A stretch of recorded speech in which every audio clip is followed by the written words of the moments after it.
Hassan and his brother are among the dozens of local farmers in this community who have inherited farmlands within the buffer zones of the White Volta River and the flowway of the Bagre Dam from Burkina Faso. The farmlands here are fertile, however, not conducive for cultivation during the rainy season, when the spillage of the dam often occurs. During this period every year, the farmers are compelled to harvest their crops in their immature state.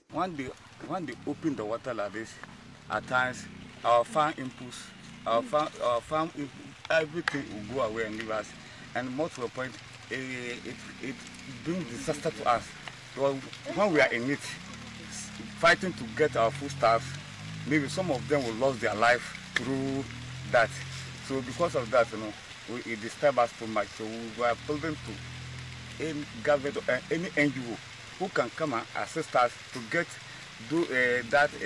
canoes or anything that can help us. When the water comes like this, we can be able to convey our things before the water comes and take over the land. As part of the preparations to move to the higher grounds, some farmers whose farmlands are submerged already are risking their lives using old canoes trying to harvest their drowning crops. They are calling on the National Disaster Management Organization to deploy canoes to help them harvest their crops.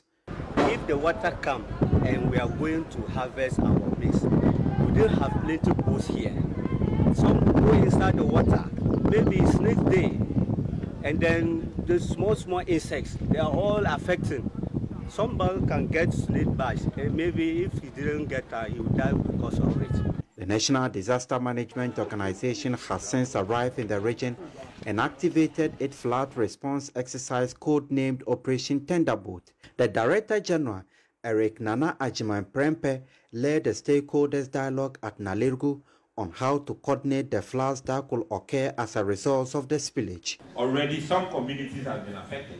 They are cut off already. The water is now coming. Let me give you this information. For the first time in the history, the flow of the water, the rate is very high. Today, the water is coming at 672 million gallons per hour.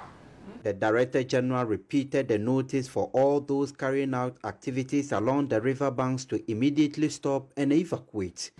Let us all encourage our people to harvest their crops, those on the banks. Let us also advise them, those who have livestock, to get them to a safer place so that at the end of the day, the water will not wash them. He said NADMO will continue to provide technical and relief support to the people affected by this annual occurrence, while urging the residents to pray so that the government could get finances to continue with the construction of the Pualugu multipurpose dam project. This is a project we should all pray that government gets finances to complete it and it will help us.